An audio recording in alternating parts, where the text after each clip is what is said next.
Running a business is hard, or is it? It's definitely work and it's going to challenge you for sure, but does it need to be as hard as it feels? I don't think so. I encourage you to invest the next few minutes with me as we talk about some of the ways that we make our businesses harder than they need to be, as well as things you can start to change today so that you can learn to let it be easy. Oh, and make sure you hang out with me until the end because I've got a little surprise for you guys.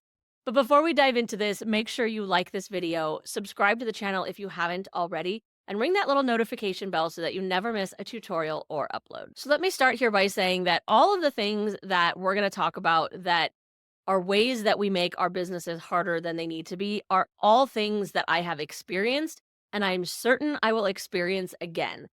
This idea of letting your business be easy and not leaning into the hard that we think a business has to be, it's an ongoing process. It's a daily and sometimes hourly intention that you need to set for yourself because it's natural for us to make things harder than they need to be in a multitude of ways. While these are all things that I have gone through and will go through again, the tips towards the end are all things that I have used and learned to help myself combat that and let my business be and feel easy. Okay. So I'm not here saying I'm perfect by any stretch or that my business always feels easy, but most of the time it does. And I want that for you too. So, the first thing that we tend to do that we need to learn to fight against is literal resistance. We fight the natural flow of our business. And look, this one I put as much on each of us as business owners for doing to ourselves as I do on the myriad of coaches and mentors and gurus out there. And I include myself in that because I am certain that there are things that I have or will say on the channel that are putting you in a situation where you're fighting the natural flow of your business. And for that, I want to apologize in advance. But I also want to remind you that it's not necessarily wrong for us business mentors to talk about the things that work for us because they do work and they will work for some people. But if it is not a natural flow for you and it doesn't feel natural when you start to do it, then it's something that is not the right path for you and not the advice that you need to take. Businesses are not one size fits all. And I'm certain I've said that here before, and I will definitely say it again. You need to find your own flow. But that's going to likely come from taking pieces from all the different people out there, including myself, that are giving advice and showing you the things that work for us and that work for some of our clients. Because you're going to find things that work for you along the way. But this is exactly why I don't, in any of my content, say, this is my exact plan, follow it, because that's not realistic. My plan is not going to work for you in its entirety. You need to find and pick and choose. So, figuring out those areas of resistance for yourself, those things that just don't feel natural when you try to do them, that is key for you in figuring out what things need to be in your flow and in your process and what things just aren't serving you. You have natural strengths, and there are going to be things that I advise and that other people advise that play into your natural strengths. Stop fighting them. If you feel like something that I or someone else said or that you came up with on your own is really like just clicking for you and really working, lean into that. Don't fight your natural strengths just because somebody else says that they do it differently. We know that we need to be putting some sort of content out into the world as business owners because how will anybody ever find us or know that we're here if we don't? But if you hate going on camera and doing video like this, then don't do video. Maybe you should be doing an audio podcast, or maybe you should be doing a video that is something else on screen with just your voice over it. Or maybe you shouldn't even be doing this type of content at all. Maybe writing and blogging and emailing would play into your natural strengths better.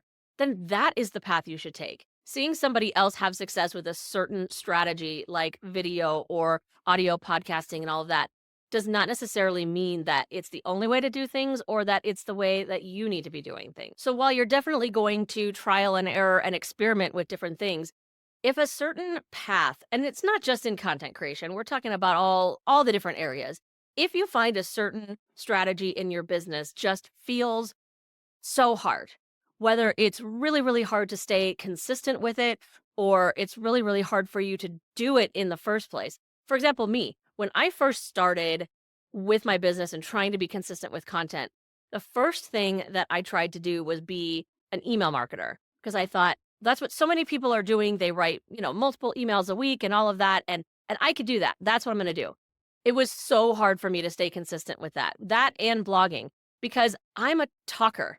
You could see I use my hands a lot. I can't do that when I'm typing. And so then the thoughts and the feelings don't flow out for me as naturally in that format.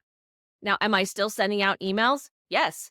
But if you're paying attention, they are repurposed content from my videos because video is more natural for me. So when you come up against something that just feels so hard, ask yourself, am I making this harder than it needs to be? And if the answer is yes, then that's an opportunity for you to lean into something that is more in your natural strengths and an opportunity for you to let it be easy. So the second thing that we all do, I think it's just in the entrepreneur DNA, is overcomplication. And this is something we've talked about before a couple of times, actually. And honestly, it's definitely not going to be the last time we talk about it because it bears repeating regularly. This curse of the idea of more is always better. More is not necessarily better. More income can be better, but even more income and more clients can be a curse if it becomes more than you can practically handle with the amount of time that you're able and willing to give to your business. So more by itself is not always better. So whether it comes to things like trying to put out your content in too many different channels, being on Instagram and TikTok and YouTube and all the different channels, or maybe you're just trying to put out content too frequently. Maybe you're trying to email multiple times a week or blog a couple times a week or gosh, create fresh video content multiple times a week. If that is too much, then again, that is a place where it's actually gonna hit up against that resistance again because it's gonna start to feel like it's not natural for you and it's not in your natural strengths. If you've already answered the question, yes, this is in my natural strengths, but it still feels harder than it needs to be, then maybe look at the volume of what you're doing. Maybe you need to simplify your strategy. Maybe you need to simplify your offerings. If you're offering too many different types of products, and this one was me, okay? This was totally me last year. I was creating courses and trying to sell courses individually and independently. That was way overcomplicated for me, way too much more for me. But I still had all of that value to give. So how did I go about simplifying that so I could still provide my students and my clients with the content that they needed, but not feel so overwhelmed and so overcomplicated in my selling strategy? Well, I stopped selling my courses a la carte and it turned into the Tech Savvy Academy, which is a subscription or membership service. So I'm still creating all of that content, but it's all sold in one package, completely simplifying my selling strategy since selling, while necessary, does not come as naturally to me. It doesn't play into my natural strengths in the same way, but creating the content does. So I still have the ability to do that, but my selling is simplified and it has made things infinitely easier for me. And of course, I automate things that I can. I automate some of my selling process so that it doesn't always require my touch, which not only makes my life easier because I don't have to be as involved in that, but at the same time, it takes away some of that aspect that needs to happen but doesn't play into my natural strengths. I spend the time figuring out a way to automate it without losing that connection and that personal touch. So it's a bit of a hybrid approach there. There is some automation and some me involved there. And that also helps me let it be easy by taking something that has to happen. Obviously, sales has to happen in my business, but it simplifies it and takes some pieces of it off of my hands so that I don't feel like, A, I'm leaning into things that are not in my natural wheelhouse as much, or giving myself too many things that I need to juggle. And then the third thing is limiting beliefs. And this is where imposter syndrome rears its ugly head and the things that you say to yourself hold you back. And this is why there's a couple of questions you need to ask yourself when it comes to something feeling hard in your business. Okay. The first thing we talked about was, is this something that is playing into your natural strengths? Second thing being, is this something that is just over complicated? Am I making it more than it needs to be? But the third thing is it actually hard, or am I just so busy telling myself that I can't do it that I'm making it hard? The things that we tell ourselves are usually the first and strongest thing holding us back from letting it be easy. In the entrepreneur world, I see all the time people outsourcing and offloading certain tasks in their business or just not doing them at all because they feel like the technology is too hard. They can't learn how to set up the email platform. So instead of learning how to schedule and automate things so that it can work in the time frame that works in their schedule, they instead put it on themselves to have to manually send everything out and manually post at a certain time, which then makes you a slave to different algorithms and it makes you a slave to your process rather than allowing your process and your systems to work for you. So how do you start letting it be easy? Well, I've given you some practical examples already as we've been talking through this, but going into that new mindset of let it be easy is the first step. When you come up against something that feels too hard that you're struggling with, instead of telling yourself, this is too hard for me or I can't do this, instead rephrase it to say, I am capable. I can do this. How can I make this easier? It's all about empowering yourself to realize that just because something is hard doesn't mean that you are the problem. It might be your process or your strategy. So while it may benefit you to reach out to an expert to help you figure out how to make something easier and how to make it less complicated, ultimately, you are in charge of your own destiny there and you are capable of being the solution for yourself. So pay really close attention when you're feeling super frustrated in your business. Stop and ask yourself, what have I been saying to myself about this? What have I been allowing myself to believe? If it's all negative and you're at fault, then that's the first place you need to start making some changes and start figuring out how you can move forward, whether it's I can make this simpler or I can reach out to a business coach or mentor to help me with this, or I can find myself an accountability buddy to help me stay on track with what I know I am capable of doing. Or I can allow myself to email or post less frequently so that I can stay consistent. All of these reframes and changing the words that you say to yourself are completely within your power, but they take intention. And that's the last thing I want to leave you with here about this idea of letting it be easy. It is a choice. Letting it be easy doesn't happen to you.